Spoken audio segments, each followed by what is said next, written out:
Oh, no, not you. I just don't wear it ever. I wear it only in lab. أعوذ بالله من الشيطان الرجيم بسم الله الرحمن الرحيم الحمد لله رب العالمين الصلاة والسلام على رسولنا محمد وعلى آله وأصحابه وأتباعه وسلم. Assalamu alaikum wa rahmatullah.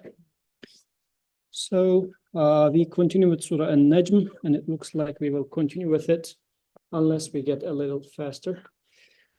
And we'll see how fast we can get. So very fast, so I'm pressing very fast. So last week we started starting with angels. From there, we started talking about how these are pointing to the journey of the Prophet ﷺ.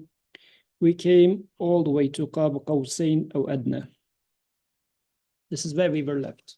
Just to remind, let's start from the beginning. Yeah, let's start from the beginning. Okay, so let's not start from the beginning for today, and inshallah continue. So that journey, and I will refer to the verses as well, but share what I understood. So it's going to, just for speeding up. Okay, so وَهُوَ بِالْأُفُقِ الْأَعْلَى, and we said we were talking about this, whether it refers to the angel or to the creator. We talked about that. ثُمَّ دَنَا فَتَدَلَّى, then he drew near or drew near and came close. And referring to that, we said, who is having the journey? Who is coming closer? This was one of the things that we mentioned, because we thought Prophet was trying to get closer to the Creator. But in here, it is speaking the other way around, apparently. He came closer. And for that, I remember giving the analogy of, I am trying to get close to the sun. And I think sun is very far away from me. But then after some point, I realized sun was close to me. I was very far away from sun, but sun was very close to me.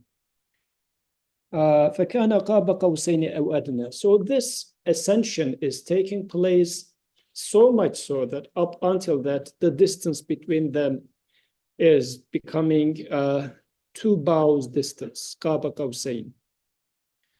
So the technical definition for Qab Qawsayn is Qab, literal translation is the part of the bow that they tie the rope to.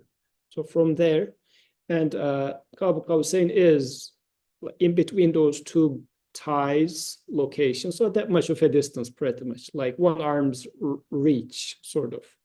So but what does this mean? Because in this journey, there are many metaphorical meanings that are being represented within those terms. What does it mean that Prophet is getting closer in his journey, so much so that, or the Creator is descending down, however you would like to take it, that the distance becomes so small?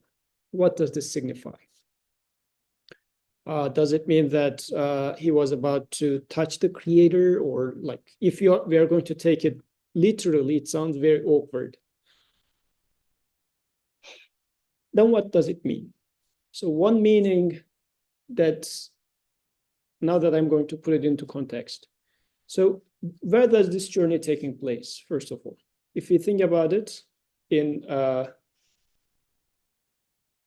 Surah Al-Isra, another surah that starts with the journey, but in there, the first leg of the journey is being mentioned. Subhanalladhi asra bi'abdihi laylan min al-masjid al-harami ila al-masjid al-aqsa alladhi barakna hawlahu linuriyahu min ayatina. So he it is who made his servant to have a night journey from Masjid al-Haram to Masjid al-Aqsa, is free from any faults. But when describing Masjid al-Aqsa, verse says, neighborhood of which we blessed. To show our signs. لِنُرِيَهُ مِنْ آيَاتِنَا. To show our signs. In this surah as well, we are seeing a lot of references to seeing, as will come. ما كذب الفؤاد ما رأى أفتمارونه على ما يرى ولقد رآه نزلة أخرى. 3 verses one after the other. All of them mentions seeing. But Surah An-Najm, like the surah now we are studying, is focusing on the end portion of Prophet's journey. Surah Al-Isra starts with the beginning portion of Prophet's journey. And the beginning portion of the journey is Prophet goes from Masjid al-Haram to Masjid al-Aqsa. And then in the second portion, it looks like Prophet is having a journey, more of a vertical journey, if you like. He is getting closer to the Creator, whatever that means. So much so that this distance is getting like the distance between the two is becoming so small. Qaba Qawsayn. But what does that really mean? First, having a horizontal travel from Masjid al-Haram to Masjid al-Aqsa, then a vertical travel from creation to the Creator. What does this mean for you? If you think about it for yourself, without bringing into some sort of a mythology, how would you have a journey? What does it mean to have a horizontal journey? What does it mean to have a vertical journey? And eventually the distance is going to get very small. What does this even mean? If there are any quick answers, I would like to take.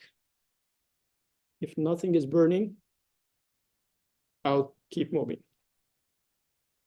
And if you start getting sleepy, you will stop me again, because I'll talk too much if I keep talking. Then I start talking. Okay? So this travel, and Quran elsewhere also talks about walk on the earth and see the signs of the Creator. So the Creator is inviting us to travel on earth to see the signs of the Creator, to observe the signs of the Creator. What does this mean? You can literally travel on the earth, or take your eyes and send your eyes to travel around, meaning at the nighttime, look at the sky. In the daytime, send your eyes to a cloud, send your eyes to a flower, to a tree, to explore. See them as the signs of the Creator. This is where the journey starts. Prophet ﷺ started the journey from Masjid al-Haram. We can dig deeper into what Masjid al-Haram is, but let's not get lost in there. And then he says the journey started there, and it went to Masjid al-Aqsa. And when he mentions Masjid al-Aqsa, he specifically says, surrounding of which we blessed. What is it that Masjid al-Aqsa blessed with? Olive trees? Is this what we are looking for? Or Masjid al-Aqsa and its neighborhood is, as Quran tells about, is where the prophets have been sent. This is the actual blessing for these lands. Otherwise, it's not the fertile earth in there. So going from Masjid al-Haram to Masjid al-Aqsa, then it looks like at some point of this journey, prophethood is being introduced. In my personal journey as well, I start from the existence. I start seeing a cute baby, a beautiful sunrise, a bird eating from crops. All of these show me some signs, but then I am in need of teachers. Likewise, prophet, he himself being a prophet, has been aware of the prophethood in the first place. Have you ever thought about this? Like 6 pillars of belief? Were they not valid for the prophet himself? Like belief in prophets. Prophet ﷺ was supposed to believe in prophets as well. What would that mean for prophets? For the prophet himself to believe in prophethood. Like if you were to receive revelation, what would you think about it? Am I going nuts? The Creator is speaking to you. Prophet experienced that. So he himself was the first convince himself that I am not crazy. And this is the speech of the Creator. As you will say that Creator must talk to me, Prophet must have said this. On top of that, he is being given with the role of as a teacher, as a prophet. Which means that's why Quran repetitively says, given to you and to those before you. So he must have established this in himself too, that humanity needs human messengers. So Prophet was gone through that education. And if you read Quran with this lens, throughout Prophet's life, Mecca life, many of the examples from prophets were given to the Prophet ﷺ. Prophets were brought as teachers to him through their stories in Quran as well. So Prophet was educated with the examples of the prophets. In his journey, prophets play a role, an important role. This is why his journey starts from Masjid al-Haram, then goes to Masjid al-Aqsa. In my journey, in your journey, we start from our Masjid al-Haram, from your heart. Your journey starts there, your feelings, your interaction with people. Then you start interacting with your environment. But eventually you go to prophets and hear lessons from prophets. Once hearing from prophets, what do we hear from prophets? We start hearing revelation from prophets in a real life scenario, in a real life setup. This is where now we start ascending to the meaning and the purpose behind those signs. Prophets teach us why we are born, where we come from, where we are going to. They are lifting our eyes from the trees, from the plants to the provider that stands with the trees. Provider, the sustainer that is creating the tree, the provider of the rain. This is what prophet does with his message. Prophets does with their message. Okay, we already got lost with this much. What do you think?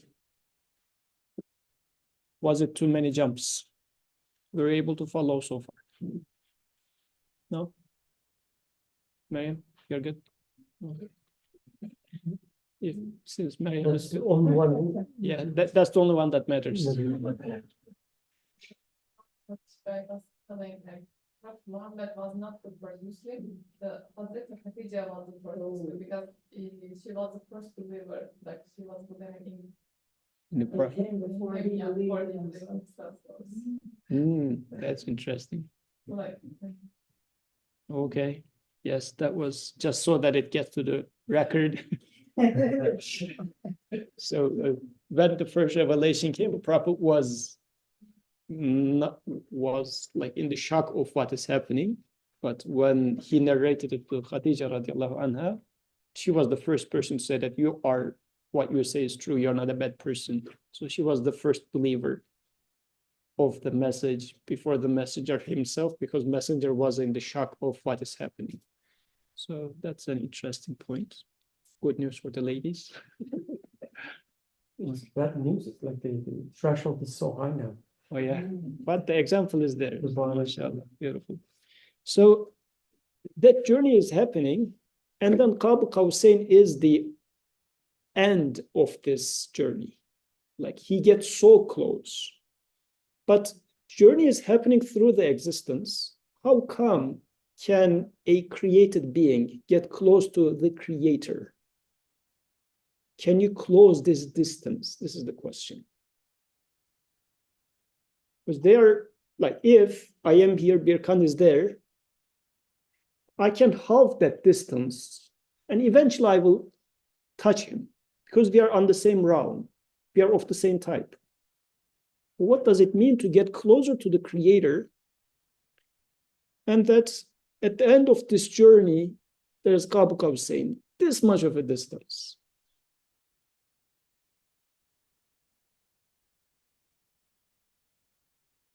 Imam Nursi interprets this as the limit of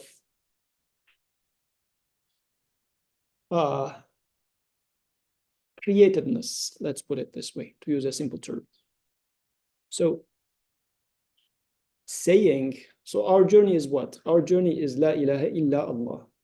This is the journey as we discuss in those discussions, mention a lot. This is not creator, this is not creator, this is not creator. Because I am having a journey through the existence, through the things that I observe, through things, I have a journey. And I say this thing is not my maker, this thing is not its own maker, but then who is? So the whole journey is about this is not, this is not, this is not. This is how the journey goes. So much so that as much as you see the whole existence and you say none of them are the doer, none of them are the source themselves. So I finished the created realm, either individual by counting them or extrapolating and saying that none of the things that I observed so far, actually none of the things that are observable could be the doer, could be the maker. You come to the end of the existence. But this journey happens in waves, if you like. It started in my heart, then I looked at my family, then I looked at my society, I then went out of humanity, started thinking about animal kingdom, then the particles, then the galaxies. You are having this journey, some of it directly physically, like you're interacting with them. After some point, you start thinking about them, like the physicists do. They start saying that there must be a black matter because we observe some things, some over there. Like we are thinking that, hypothesize that it must exist. We are not able to measure it yet, but it must be something like that. So it's again a sort of a reading of science. But then you say, still, it cannot be the doer. It cannot be the maker. Then you come to a point that you finished the existence, yet you couldn't find the creator. But you cannot get out of existence either, this creation, either because you are part of it. Like you cannot become anything other than what you are. So at the boundary of the created beings, you stand there and proclaim your creator, saying that none of this is the source, yet you must exist.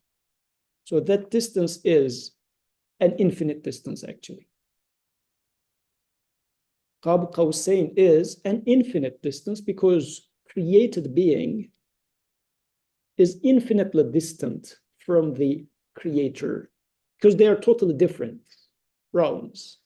But relative to a, what's it, ghafil, I forget that word, ignorant human being who is so far away the creator in his perception, Prophet is getting closer because he is leaving everything behind himself, saying that this cannot be the creator, this cannot be the creator, coming to the end of the whole existence, yet he realizes he cannot get close to the creator because creator is infinitely distant. It's like not a matter of distance. But at this moment, realization of yet, when he turns back, says, yet all of them are coming from him.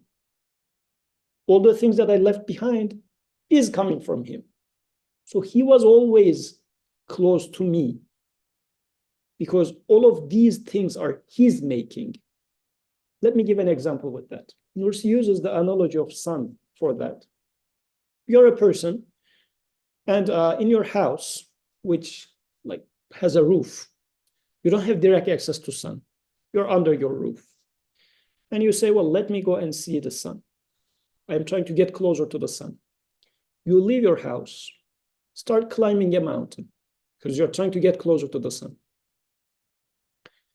As you get higher in the mountain, you start seeing, oh, the sun was not only enlightening my little house, actually it was enlightening our whole town.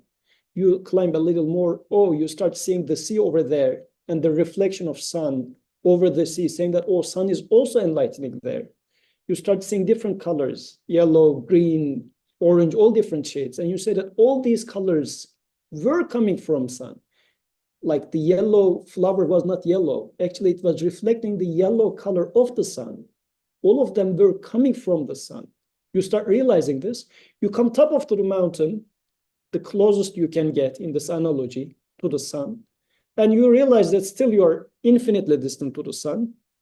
Yet you realize, oh, the whole colors in our example, all of the colors were coming from the sun. I am still very distant from the sun, but sun was always near me.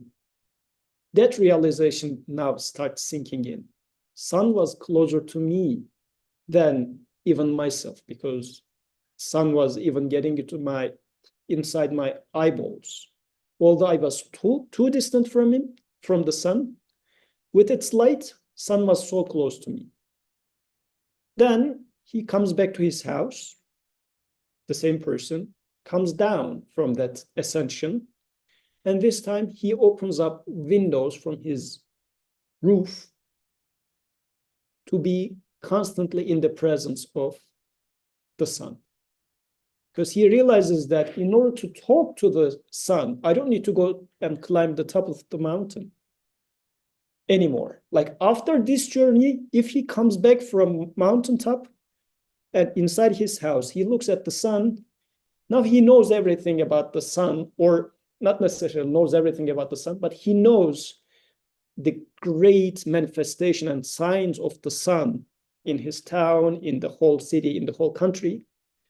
And now he can individually talk to the sun, which is enlightening the whole universe. The first leg, you're just going on your town until the mountain, is in this analogy from Masjid al-Haram to Masjid al-Aqsa. Then you start climbing a mountain, you come to the top of the mountain, you keep saying La ilaha illa ilaha, you start understanding the meaning and purpose behind things. You come to the top of the mountain, you now completely realize, I cannot get any closer, yet he's infinitely distant. But he was always so close to me.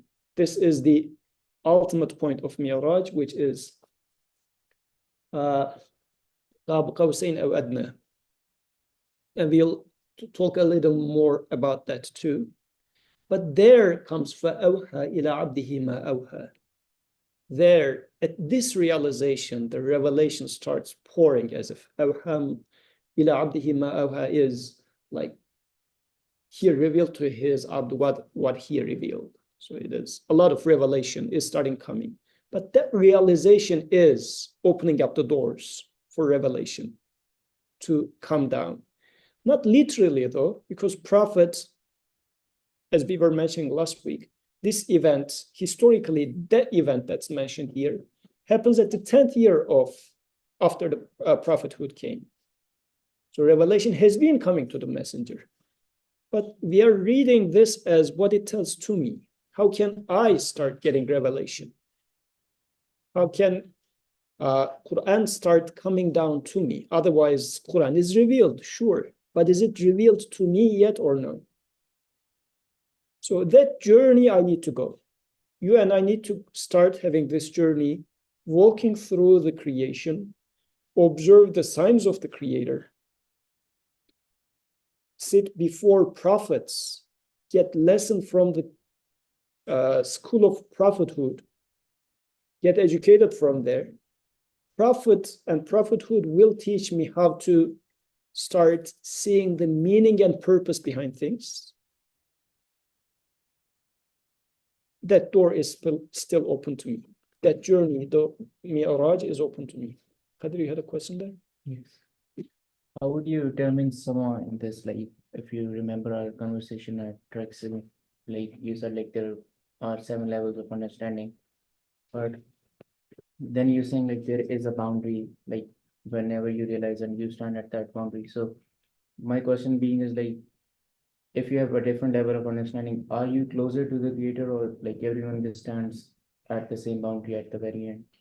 So that boundary is, however you get, this might be another reason that وَهُوَ بِالْأُفُقِ الْأَعْلَى. So you will keep pushing that boundary. But for every person, there's going to be a boundary of this ascension. You can push that boundary as much as you go. But the bottom line is there will be a boundary. Hypothetical boundary would be the boundary of existence for you. Like the technical term that's used in here is contingency, like things that didn't need to exist, yet they exist, contingent beings. So wherever you observe a contingent being, like a table or your skin, it is there, yet it doesn't need to be there. It's not necessarily existing. Yet if this exists as it is in a purposeful manner, there must exist a purposeful creator. So the creator of this hand has to exist. Why? Because this exists. So the boundary of your journey is wherever there's an existence, you need to consider this. What is the maker of this? So this is your journey. And the sama is, initially, this is a vertical relation, a horizontal relationship, you and your finger. But then once you start thinking about what is the meaning of this finger, what is the message of this finger, what does this tell me? Then I am starting to have a vertical journey after getting into this sort of a relationship. Does this make sense at all? Yes. So for the prophet, as I understand, can we say that the ninth of Isra and Mi'raj is when the prophet reached like the utmost level of belief, let's say, that he then kind of saw God from like seeing God means like now, as you said, like God is so close to him that like he believes in God as if he has like really seen. That's a good point. That's a good point.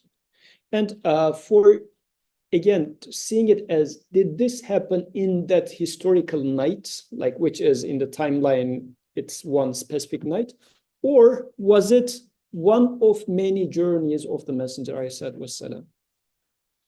Because that journey must continue throughout the life of human being, which goes back to Qadir's question. Like you get somewhere to your boundary, then you realize something, but next time, because we keep doing salat every day, and Prophet says, your salat is your miraj.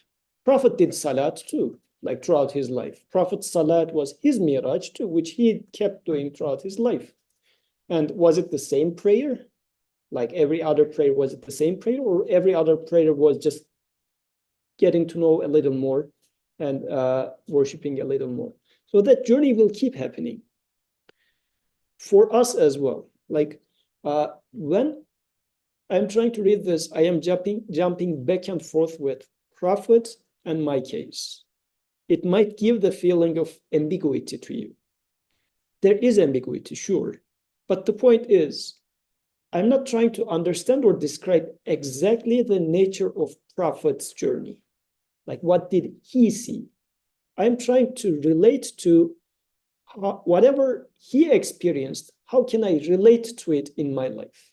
This is why they're going to be jumping back and forth. And I don't think it harms this, because the point is I'm trying to understand it for myself as much as I can benefit from. Let's say Atik has gone through something in his life, and he's explaining it to me in a way. I do not exactly know how he felt, what could it be, like the way he is going through in his life. But I will try to relate to it by comparing it to what I'm going through in my life. I will never try to 100% understand exactly what it is that he saw there and whatnot. But as much as it's resembling, I will do back and forth because I am more interested in how it guides me, how it becomes a guidance for me. That would be the reason for going back and forth here. Other than not exactly knowing what Prophet experienced. I mean, this is a given. I do not exactly know what that is.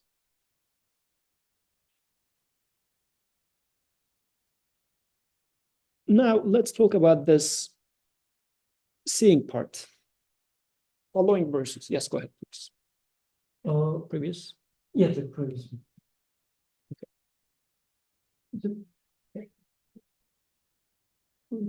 I might be wrong, but the way I, I think, at least for now, is that we can study how it refers to, let's say, the prophet, to make sense of it, to get, let's say, better context and so on.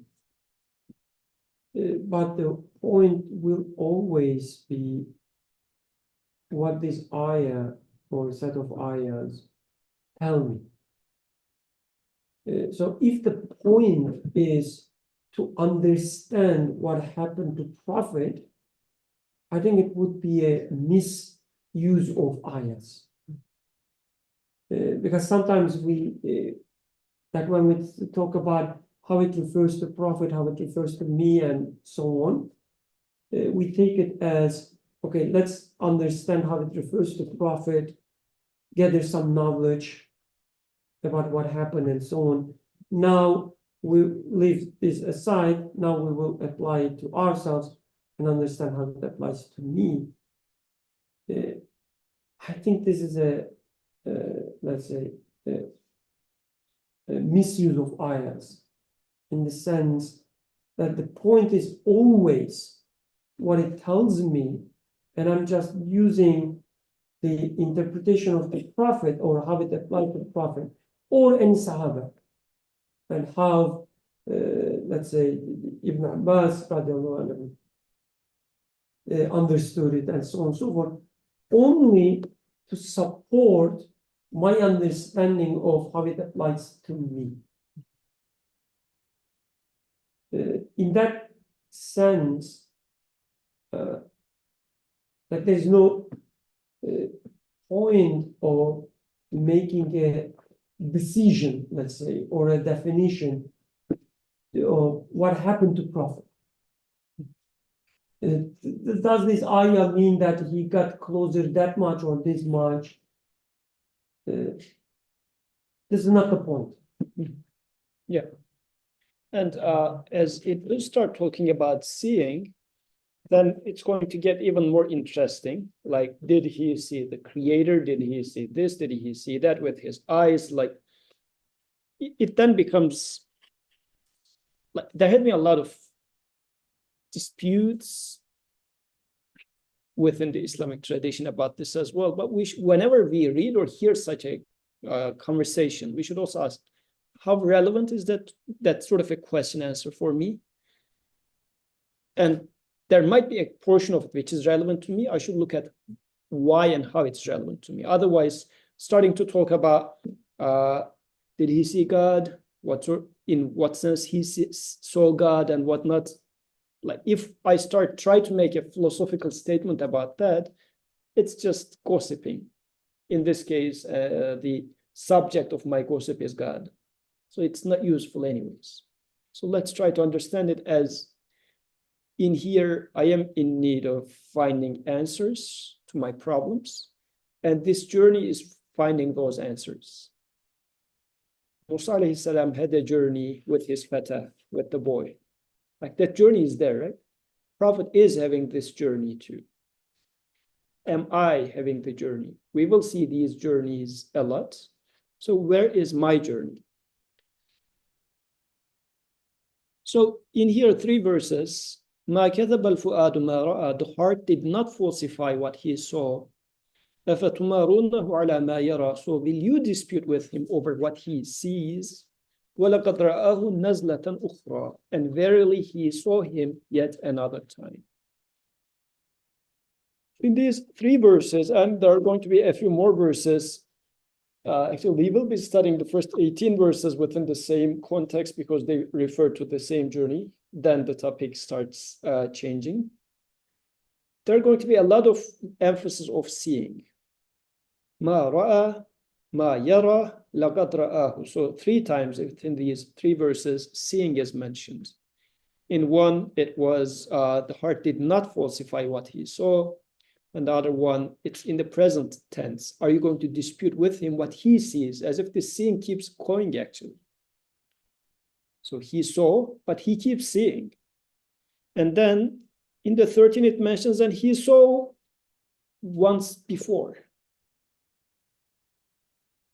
So so much emphasis on seeing here. Why? How important is seeing, witnessing? Is the question. Another question here would be, is this seeing with eye? What sort of a seeing is he referring to? Because in this journey, did the Prophet see something with his eyes? And a lot of questions or debates would happen. Or did the Prophet had this journey spiritually? Was it a physical journey? Did he see it with his worldly eyes? Or was it that he was just in his mentally, spiritually, he had the journey? What sort of a sight is that? Yes. Just say not like what does it matter or it matters in the state. Yeah. And how does it apply to you? Let's take it from there. I mean, that's a good point. How does it apply to you? Like, is this sight, what sort of a sight is that for you? And Prophet's sight is going to be an example to me because he's teaching to me. But what sort of a sight shall I take as an example? Like for this, for example, shall I say that, well, that sight is, yes, It would have to be a type of vision that I am capable of doing, a type of vision that, otherwise I couldn't relate. that's good. Yes, a vision that you are capable of as a human being. There had been different ways that people took this journey. Like if you go for, like in Sufi tradition, they call it chilla. So you get into a cave-like environment for 40 days. You eat very little, you sleep very little, you keep like mentioning the name of the creator and whatnot. This is a journey for 40 nights that they take. But in this case, they are staying in a cave or in a very confined, restricted environment. So the son of Musa, Son of Musa, he went into the mountains, he went to the mountain, not to the cave. caving in the mountain. Well, he is at a place where he can see. And even Musa alayhi salam wanted to see the creator. Says, show me yourself so that I can see you. Sight is there again, yes. Maybe I was thinking actually like the heart in terms of like how like you feel towards something. So like as you get further away from the horizon, maybe like you feel like empty compared to the lecture that we got with the sad like thing Dua sent in the group chat about emptiness is how I'm thinking about this, but like there's this sense of emptiness that you probably feel, even though you probably don't know like what the cause is. But as you get closer, like the heart can also start feeling empty. I guess like that journey can also be reflected through the heart. Okay, the journey will have some reflections on the heart, yes. I guess I've been just thinking of an example of how it might first be connected to what we physically see, but then like as we're interacting with the environment, we're like constantly seeing like, you know, similar things that like even when our physical sight starts to fail, like we can fill in the gaps. Like for example, if my eyesight is like going bad and I can't see like letters anymore, like that clearly, like if I'm driving and like a sign isn't very clear to me, judging from like the shape of the sign and like, you know, maybe certain colors, you know, what the sign says, like danger or something, like I can make out the shapes, and from my past like experiences, like actually seeing that sign, I can kind of come to that conclusion that this is what the sign says.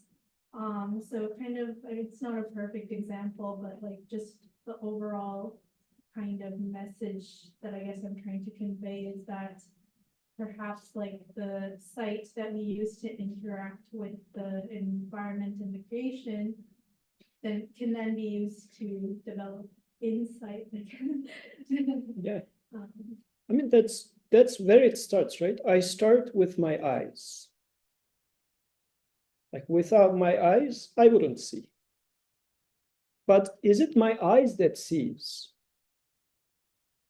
Because eye is a thing, sight is another thing. Like being able to see, the creation of sense of seeing is another thing. By that, I'm referring back to our causality discussions. So is it the eye that sees, or through eye, yet sight is being created separately? Yet in my experience, I always have sight after looking at things with my eyes. In the journey, I have to look at things. I have to taste things. I have to hear things. This is how the journey starts. But it's just the beginning. Then I will try to read it, understand it. Seeing is not enough. I will try to read into it.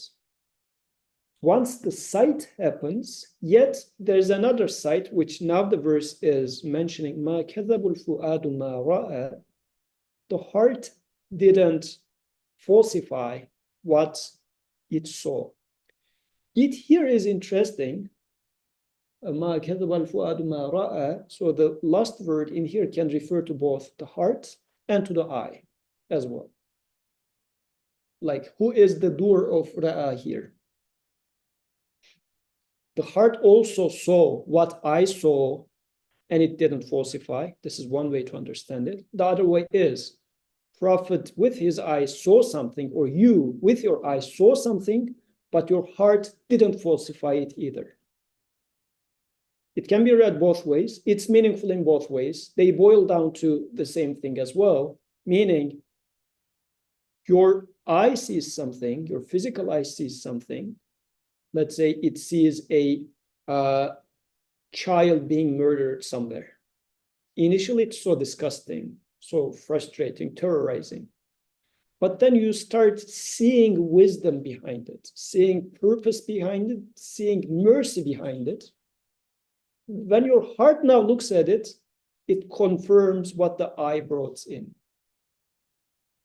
Before this journey, though, you see something with your eyes, and your eye says, oh, this is brutality. What sort of a merciful creator is this? The heart will falsify, saying that I cannot accept seeing it as such. The heart will falsify this picture. Heart cannot accept it. Heart will, and even today, some people are going atheist because of this, or at least this is how it starts. Denying the creator starts for some people, like here. Eye brings in the pictures of a child being murdered, and the heart says, a God, a merciful God, cannot create such a thing. I deny. A God cannot exist, they would say. What is happening in here? Heart is falsifying what the eye sees. Because in this case, eye is seeing something wrong. Eye is seeing the killing of this baby as a brutal act in the hands of the creator. And the heart says it cannot happen. Here, the Prophet is having a journey with his eyes. Whatever his eye sees is being confirmed by heart. In my journey, I'm going to have the journey with my eyes, with my tongue, with my ears. Again, I'll take you back to Surah Al-Isra. The very beginning verse concludes by saying, Innahu huwa as-sami'ul basir. This is how that verse concludes. Indeed, he is the seer, the hearing, the seeing. Again, Imam Nursi takes it in two ways. He says this innahu, the he here, can refer to the creator or to the messenger. Says if you take it as it refers to the creator, that means an all-seeing, all-hearing creator took his servant from all throughout this journey. But it also can apply to the messenger. Messenger had a journey, but in this journey, he didn't close his eyes and ears and just said that, no. There are all those words and everything I know. I don't want to see them. I don't want to hear them, but I want to imagine a merciful creator. This is not prophetic journey. Prophet's journey looked through newborn, beautiful, cute babies, but also looked at babies which were were being buried, like the girls in that society were being buried alive. This is again a sign, though, sign of the Creator. He did not close his eyes to those signs. He had been hearing and seeing. Hearing and seeing is an integral part of this journey. You and I, we have to open up our eyes, look at things in this creation, in this existence. This is our job. Like scientists, one guy was giving the example of Charles Darwin. I mean, that guy is giving it for an interesting reason, which I disagree anyways. But at least for this example, it might work. He was referring to the verse where the Creator says, go and walk on the earth and see the signs of the Creator. He quotes this verse and says, look, who does this better than us? Charles Darwin had gone on journey, went on this island, that island, this island, made observations, and then came up with a theory, right or wrong. But he says, at least he followed the command of the Creator in the Quran, knowingly, unknowingly. But he walked on earth to collect the signs of the Creator. Per that person who says this, he's depicting it as scientist is journeying through the existence to see signs. S-I-G-N, signs. Okay, let's put it aside. Now let's look at it from a Quranic lens. Actually, yes, Quran says, walk through the earth, walk through not only earth, but through your experiences, through your existence, with your eyes and ear open, see the signs in the light of prophetic teaching, because you need to have start the journey in Masjid al-Haram, but get to Masjid al-Aqsa.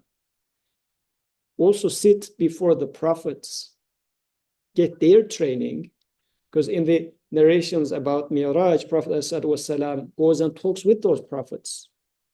How do you interpret that?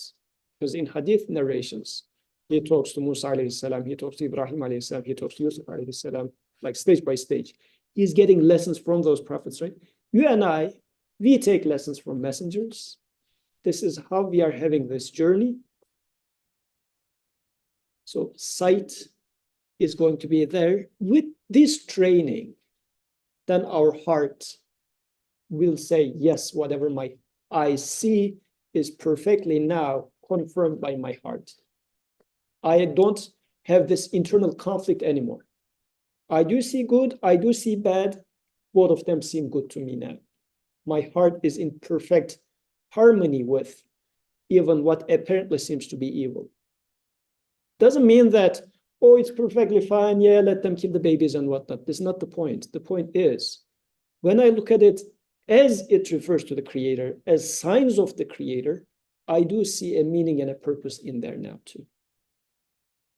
And I say, Wallahi, Jahannam must exist when I see such a thing now. Because some people are truly deserving it. And when Creator says, I burn them, I will burn them, and actually I am burning them, I say, yes, this message is perfectly confirming with what I feel here. What I observe is perfectly confirmed by my heart. And are you now going to dispute him about what he sees? This is also very interesting, because we have this tendency, or at least not we, but hopefully not we, but in today's society, they say, I only believe in what I see, but religious guys, they're just imagining, they close their eyes. This verse is flipping the table and saying that he is seeing and speaking. What are you doing? Which will also apply to me. Is my belief observation-based? If it is, I am believing and speaking about something that which I see and 100% sure about it. And somebody comes and says, in the lab, I did experiments and there is no God. Are you disputing me about something that I observe? I would say. Yes, Tuan. I wanted to say, like, for the verse about the heart not falsifying, I think, like, because we have been discussing the heart a little bit in our discussions for the retreat. it's like God mentions, the heart to be understanding, like, oh, we gave you hearts you not understand. So when I'm reading this, it's not to me like, oh, like, it's not just that you feel satisfied, but it's also that he did not debate against what he saw. Because I feel like sometimes in my experience, if I see something incredible, like for example, I don't remember putting something somewhere, right? But when I need it in the moment, I find it in my pocket all of a sudden. And I'm like, my first instinct is, Alhamdulillah, thank you so much. But then, I start to think, oh, maybe I forgot. Maybe, I had to put it somewhere. Maybe like while doing this, I put it there. So I start to, like debate myself. Or if I even, like even if we see like miracles, we start to be like, oh, like maybe this happened. Maybe the sun is, shining on this and it's the reflection and this or that. So when I read this, it also makes me think that, like what he saw, he accepted that to be the truth and he didn't try to find like alternative explanations for it. And then it also fits with the verse before that where God is referring to the prophet as an abd, because that is sort of the position that an abd is supposed to take. So you don't deny, that's because the word is kazzaba, you don't deny what you see, you accept it as a sign from God. Yes. And how I do this, how you do this, internally we should enjoy this. This should be something tangible, experientiable, and you're as sure about it as you can be. Like, do I love my daughter? I will not give the example of my wife here since you say. So, do I love my daughter? Like, it's something that deeply something that I know about. If somebody from outside and comes and says otherwise, like, are you disputing something about which that I witness deep inside, so sure about? Now extrapolate this. The result of this journey is such a belief. Your journey, your belief, your conviction is based on your witnessing with your eyes, with your ears, with all your senses. Somebody comes and disputes you about it. Your Satan comes and disputes about it. You see some event here and there, which is now putting into question, is it really God? I say, well, are you disputing me about what I see, what I witness? So this is showing the strength of that conviction. And this should be my aim for the point of the journey. In the remaining few minutes, yes. Oh, no, please. So, وَلَقَدْ رَآهُ نَزْلَةً أُخْرَى. And verily he saw him yet another time. This was the last verse in the previous one, but I pick it up from there again. عند سدرة المنتهى, by the Lot tree. This is a tree. I would just take it a tree. Probably there are important things about the details of the tree, but I will not get into the chemical compounds of that tree. By the Lot tree of the utmost boundary, Sidrat al-Muntaha, عندها جنة المأوى, near it is the garden of abode. إذ يغشى السدرة ما يغشى, when that which shrouded did enshroud the Lot tree. ما زغى البصر وما طغى, sight never swerved nor did it go wrong. لقد رأى من آيات ربه الكبرى, for truly did he see the signs of his Lord, the greatest. So, inshallah, I will try to tie it and finish it today, to start with 19 next week. So, this is now, again, we keep seeing sight here as well. Like, رآه نزلة أخرى, we talked about this رآ before, but then this sight is happening in a certain place, in the Sidrat al-Muntaha, by a tree, in the Jannatul Ma'wa, talking about an abode, a garden of dwelling. Again comes here, the eye did neither swerve nor it go wrong. So the sight is being mentioned again. Multiple things here, other than the re-emphasis of sight. Nazlat al-Ukhra part. So this journey keeps happening. when we talk about Mi'raj or Isra, we shouldn't then referring to the Prophet, or this was once in a lifetime event. No, this is a repetitive event. And in the second mentioning of it, now the verse talks about in the Sidratul Muntaha. So the Sidra is type of a tree for that the people of desert know, but this is a tree at an utmost limit again, Muntaha. So at the utmost boundary. Why is there mention of a tree? Becomes a question to me. And in the follow-up sentence, it says, Indaha Jannatul Ma'wa. The way I tend to understand this Indaha in here is, in that tree, or at the way Imam Nursi puts it is, at the trunk of the tree is this paradise. Like as if, I mean, it could be taken as this tree was by the paradise, if you take in terms of by. But if you take at, which you can, so as if it's saying that there's this lot tree, but at the tree is paradise. So what sort of a tree is that? Because generally trees happen in gardens, not gardens in the trees. But if I take it this way, it looks like this is an interesting tree he is mentioning. What sort of a tree is that? Again, I will go with Imam Nursi here because he keeps using tree in many of his analogies. He talks about tree of prophethood. He talks about creation as a tree itself.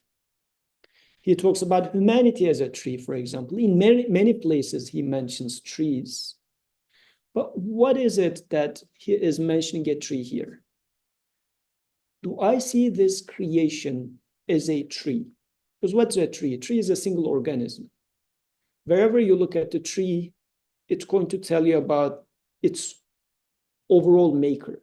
Like you cannot say that this part of the tree is independent of the rest of the tree. This is how the creation is actually. Even we can go with the, since we are discussing the topic of evolution and whatnot, the tree of life is being taken in that like evolutionary theory. What is it that people are seeing there? Well, there's some similarity among all these living organisms, which they describe as a tree as well. So in the whole creation, if you take particles, apparently inanimate objects, living beings, humans, animals, the whole creation is that tree. The journey is happening through that tree. Branch by branch, we are reading that tree. Another analogy that Prophet ﷺ uses for describing a tree is when he says, every verse, I'm paraphrasing it, but he describes every verse as a tree. And he says there is a trunk of that tree, which is the major meaning you can take from that verse. But then he says there are branches and sub-branches and sub-sub-branches of meaning in every verse too, which is how it is in the existence too. And in our previous discussion, we were talking about another type of a tree, which was angel, which has 70 heads. In each head, he has 70 tongues. With every tongue, he makes 70 different, like, again, for this, Nursi was taking the example of a tree in his garden, which has branches. In each branch, there are sub-branches. In each sub-branch, there are 70 flowers. In each flower, there are 70 different petals and whatnot, all proclaiming the glory of the Creator. The journey happens through this tree of existence. And the garden, the paradise, can you see paradise in this garden too, in this tree too? Like paradise is being described as an eternal abode. You stay there forever. But in our worldly life, we live days and we die. It's not eternal. But can you achieve this eternal abode when you are going through this tree itself? In the Jannatul Ma'wa, Prophet's journey. It's very interesting. Can you enter Jannah when you are living in this life? Atik says no. Of course you can't. If you pay that much money to this car, I have to fire at you, I think, now that I got the opportunity. It's his dad, not his problem. Okay? Entering into paradise, because in narrations of Miraj, Prophet ﷺ says he has seen paradise, he has seen hell. But in the Quranic description, we think that these are places that you go after you die. But how can you see or enter them when you are on earth? Not the physical one, maybe, but the meaning behind it is achievable for you as you are living in this life. You can find paradise when you are on earth. So that journey, in your journey, and this is why we are having a journey.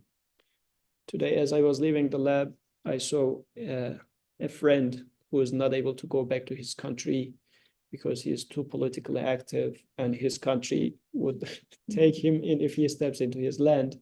And I was thinking, well, he is trying to have a secure job, secure life in this country. This is what he is having a journey for.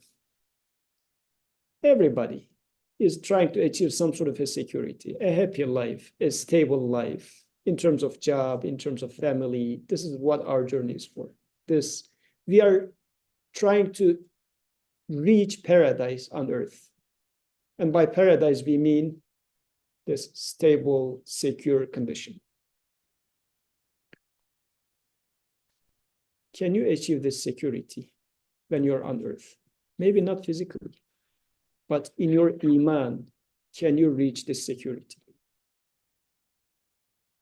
Like, can you be fearless about death? If you can kill death, then you can be secure. And there are people who kill death for themselves. Like they say, well, if I die, I am martyred. As I am alive, my Creator is with me. Like for that person, death is not the same death as another person who is going to become nothing after death. The other person is super afraid of death. Death is a hell for that person. But for the second person who is 100% sure about afterlife, 100% sure about witnessing his Creator, death virtually does not exist. I can relate to somewhat, but entering into paradise, at least in my heart, seems to be something achievable. And it is in that tree, paradise, Jannah, Jannatul Ma'wa, is in that paradise. That tree, sorry, yes. It reminded me of the ayah which says the Ahsab Jannah, when they enter, they will say, oh, we've been served things that are very similar to what we are being served now. Yeah. And let me conclude with the last verse. لَقَدْ رَأَى مِنْ آيَاتِ رَبِّهِ الْكُبْرَى. This is the verse where they say, or did prophets, what is it that the greatest sign of his Lord or signs of his Lord that he see? Did he see the Creator? What does that mean to see God? And whatever. So they mentioned that. But pay attention here. He doesn't say لَقَدْ رَأَى Allah. He doesn't say that. But he says he saw min ayati rabbihi al-kubra. From among signs of, again, not signs of Allah, but signs of his Lord. Your journey, my journey, we are going to observe signs of our Lord. I will get to know my Creator. Why I would like to emphasize this?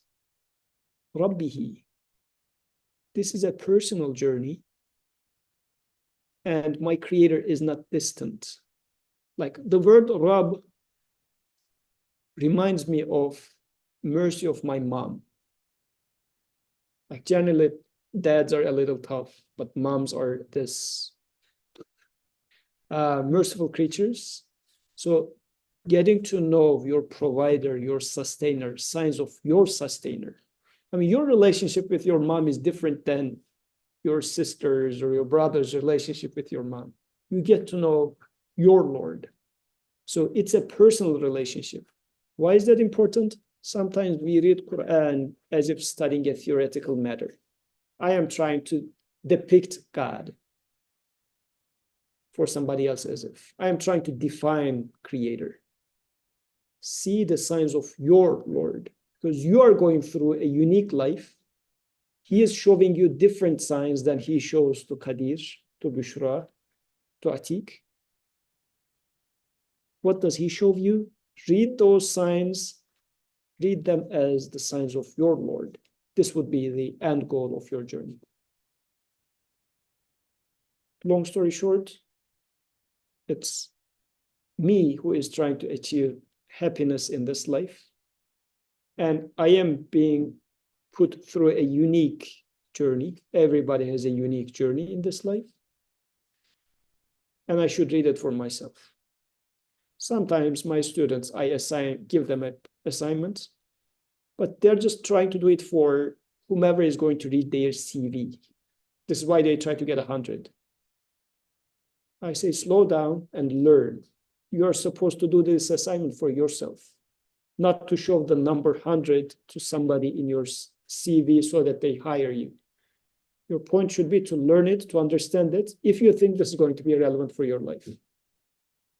I am going through ease and hardship in this life. I should try to read it and digest it for myself. This is why there's no rush. As long as I'm given life, to the extent that I digest stays with me. If I rush through it, nothing stays with me.